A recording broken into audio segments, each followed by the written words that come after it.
یہ جماعت قائم رہے گی، تابندہ رہے گی، زندہ و جاوید رہے گی، اپنے مشن پر، اپنے مقصد پر، اپنے نصب العین پر پہلے سے زیادہ مضبوطی سے ہمیں قائم ہونا ہے۔ جماعت کی تنظیم سازی شروع ہے، بلکہ الحمدللہ پایہ تکمیل تک پہنچنے والی ہے۔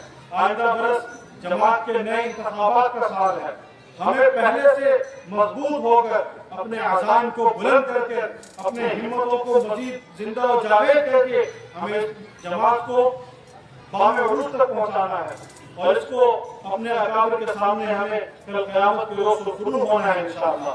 ہم ان کے سامنے حاضر ہوں، ہم شرمندہ نہ ہوں، ہم رسول اللہ صلی اللہ علیہ وسلم کے لواء الحمد کے نیچے اپنا مقام بناتے ہیں۔ ہمیں یہ سوچ کر نکلنا ہے، اپنے گھروں کو نہیں دیکھنا۔ اس طرح امیر محترم فرما رہے تھے کہ ہمیں اپنے گھروں کو نہیں دیکھنا، صحابہ کرام نے گھروں کو نہیں دیکھا، رسول اللہ صلی اللہ علیہ وسلم نے گھر کو نہیں دیکھا۔ اپنا مقصد، اپنا نصب العین جو اتنا عظیم ہے، جو اتنا بلند ہے کہ ہمیں ویسے ہی اس پر یقین ہے کہ جس طرح یہ یقین ہے کہ سورج نکلے گا، ہمیں ویسے ہی یقین ہے کہ جس طرح یہ یقین ہے کہ قیامت کے دن رب کی بارگاہ میں حاضر ہونا ہے، وہ حق ہے، سچ ہے، وہ وعدہ کبھی غلط نہیں ہے۔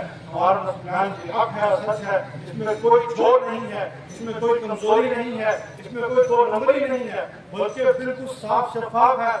اخلاص کے ساتھ شروع کیا ہوا کام اب تک اخلاص کے ساتھ چل رہا ہے، آئندہ بھی چلتا رہے گا۔